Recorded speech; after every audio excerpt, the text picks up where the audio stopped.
History, tradition, art, music, sports, museums, art galleries ഇതൊക്കെ പോരാഞ്ഞിട്ട് bull fighting, tomato festival, flamingo dance ഇതെല്ലാം ഒരുമിച്ച് നമുക്ക് ആസ്വദിക്കാൻ പറ്റിയ ഒരു യൂറോപ്യൻ കൺട്രിയാണ് സ്പെയിൻ. അപ്പോൾ ഇന്ന് സ്പെയിനിൻ്റെ ക്യാപിറ്റലായ മാഡ്രിഡിലാണ് ഞങ്ങളുള്ളത്. അപ്പോൾ ഇന്ന് കുറച്ച് മാഡ്രിഡിലെ വിശേഷങ്ങൾ കണ്ടാലോ. മാഡ്രിഡിൻ്റെ റോയൽ ഹിസ്റ്ററിയിൽ വളരെയധികം സ്ഥാനമുള്ള ഒരു സ്ക്വയറാണ് പ്ലാസ മേയർ. 17th സെഞ്ച്വറിയിൽ കിങ് ഫിലിപ്പ് 3 ആണ് ഈ പ്ലാസ ഉണ്ടാക്കിയത്. അന്ന് ഇതൊരു മാർക്കറ്റ് പ്ലേസ് ആയിരുന്നു. അപ്പോൾ ആളുകൾ മെർച്ചൻസ് വന്ന് ഇവിടെ സാധനങ്ങൾ വിൽക്കാനും വാങ്ങാനും, ആൾക്കാർക്ക് പിന്നെ ബുൾ ഫൈറ്റിംഗ് നടത്താനും, ഫുട്ബോൾ നടത്താനും, പിന്നെ സെലിബ്രേഷൻസ് നടത്താനും, ക്രിസ്മസ് അങ്ങനെ എല്ലാം ഈ പ്ലാസയിലായിരുന്നു നടന്നുകൊണ്ടിരുന്നത് കുറേ കാലം. ഇന്ന് ഈ സ്ക്വയറിൻ്റെ ചുറ്റും കാണുന്ന ഈ റെഡ് കളർ ബിൽഡിങ്സ് ഒക്കെ വളരെ എക്സ്പെൻസീവും പ്രസ്റ്റീജിയസ് ആയിട്ടുള്ള അപ്പാർട്ട്മെൻറ്റ്സ് ആണ്.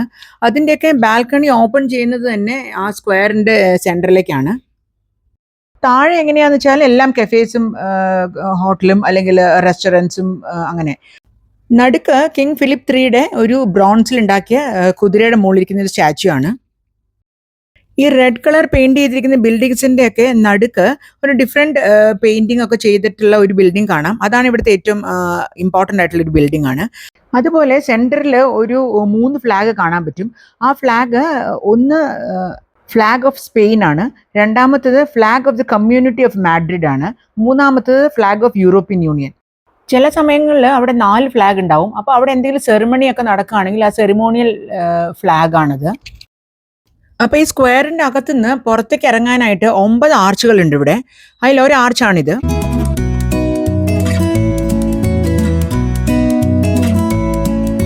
ഈ പ്ലാസയിൽ നിന്ന് കുറച്ച് നടന്നാൽ തന്നെ അവിടെ ഒരു ക്ലോസ്ഡ് ആയിട്ടുള്ള ഫുഡ് മാർക്കറ്റ് ഉണ്ട്.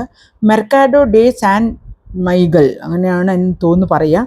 അങ്ങനെയാണ് ആ മാർക്കറ്റിൻ്റെ പേര്.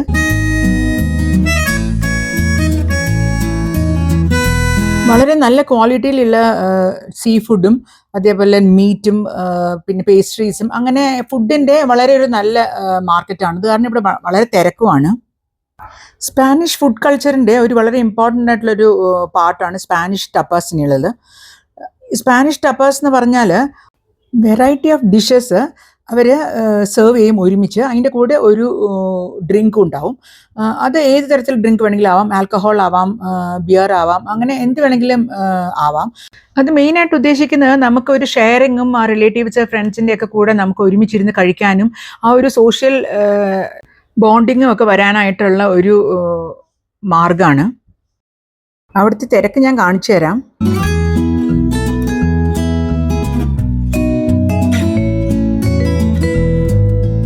ഈ സ്പാനിഷ് ടാപ്പാസ് ഒന്ന് ട്രൈ ചെയ്യണമെന്ന് നമുക്ക് മോഹം ഉണ്ടായിരുന്നു. പക്ഷേ അവിടെ ചെന്ന് കഴിയുമ്പം എല്ലാം നോൺ വെജ് ആയതുകൊണ്ട് നമുക്ക് അത് ഒന്നാമത് ലാംഗ്വേജ് വ്യത്യാസം, അവർ എഴുതി വെച്ചിരിക്കുന്നതൊക്കെ സ്പാനിഷിലാണ്. അപ്പം നമുക്കത് മനസ്സിലാവാനും കുറച്ച് പ്രയാസമായതുകൊണ്ട് നമുക്ക് ട്രൈ ചെയ്യാൻ പറ്റില്ല. നോൺ വെജിറ്റേറിയൻ കഴിക്കുന്നവരാണെങ്കിൽ എന്തായാലും അത് ട്രൈ ചെയ്യണം.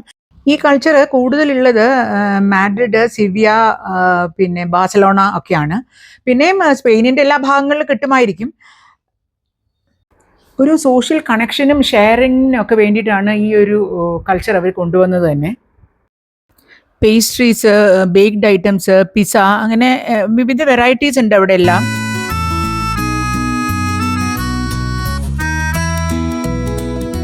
പൊതുവേ യൂറോപ്യൻ കൾച്ചറെ അങ്ങനെയാണല്ലോ. നമ്മൾ സോഷ്യൽ ലൈഫ് കൂടുതലും അവർ വീട്ടിനകത്തിരിക്കാൻ അത്ര താല്പര്യം ഇല്ലാത്തവരാണ്. ഫ്രൈഡേ നൈറ്റൊക്കെ ആയിക്കഴിഞ്ഞാൽ പിന്നെ എല്ലാവരും പുറത്തായിരിക്കും. അപ്പം അങ്ങനെ അവർ എൻജോയ് ചെയ്യാൻ, ലൈഫ് എൻജോയ് ചെയ്യുന്ന ആൾക്കാരാണ് യൂറോപ്യൻസ്.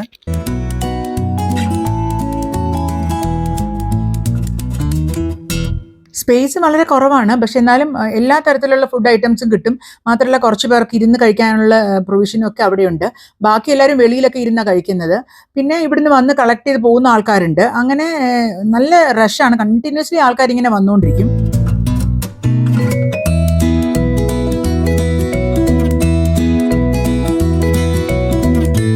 ഇതേപോലത്തെ ഫുഡ് മാർക്കറ്റുകൾ സ്പെയിനിൽ വേറെയുണ്ട്. പക്ഷേ ഇത് പ്ലാസ മേയറിൻ്റെ തൊട്ടടുത്തായതുകൊണ്ട് വളരെയധികം പോപ്പുലറാണ്. മാത്രമല്ല അവിടെ വരുന്ന ഒരുവിധം എല്ലാവരും ഇവിടെ വന്നിട്ടേ പോവുള്ളൂ.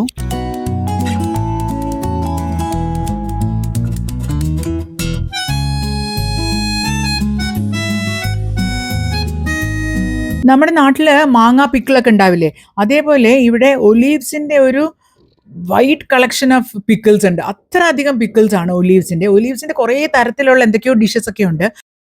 ഇതിൻ്റെ അകത്ത് 1-2 റൗണ്ട് ഒക്കെ എടുത്തിട്ട് ഞങ്ങൾ അങ്ങനെ പുറത്തിറങ്ങി.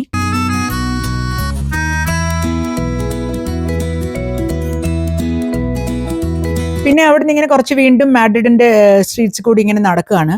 ഞങ്ങളിങ്ങനെ അവിടെയൊക്കെ ഉള്ള ഓരോ കഫേസിന്റെ ഇടയിൽ കൂടിയൊക്കെ ഇങ്ങനെ നടന്നു. അപ്പോൾ ഈ വഴി കൂടി വന്നപ്പോൾ ഇവിടെ മുഴുവൻ ഇന്ത്യൻ ആണ്, എല്ലാ ഇന്ത്യൻ റെസ്റ്റോറൻറ്റ്സ് ആയിരുന്നു അടുത്തടുത്തടുത്ത്. ഞങ്ങളിങ്ങനെ വെറുതെ കയറിയില്ല, എന്നാലും അവിടെയൊക്കെ ഇങ്ങനെ നോക്കി ഇങ്ങനെ നടന്നു വന്നു.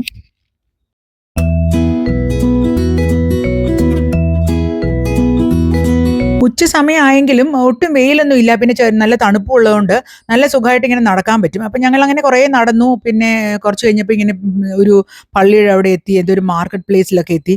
അവിടെയൊക്കെ ഇങ്ങനെ നോക്കി. അവിടെ ധാരാളം ഫ്ലെമിംഗോയുടെ ബോർഡൊക്കെ, ഫ്ലെമിംഗോ ഷോയിനുള്ള ബോർഡുകളും അത് ഇതൊക്കെ കണ്ടു.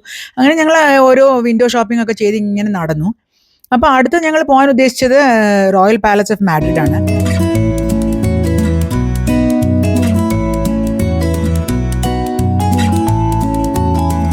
അപ്പോൾ അവിടെ ടിക്കറ്റ് എടുക്കണം എന്നുള്ളത് നമുക്ക് അറിയാമായിരുന്നു. പക്ഷേ എന്നാൽ ഇത്രയും തിരക്കുണ്ടാവുമെന്ന് വിചാരിച്ചില്ല. അവിടെ ചെന്നപ്പം പുറമേ ഒന്നും ആളുകളില്ല, പക്ഷേ ടിക്കറ്റ് എല്ലാം ഫുള്ളാണ്.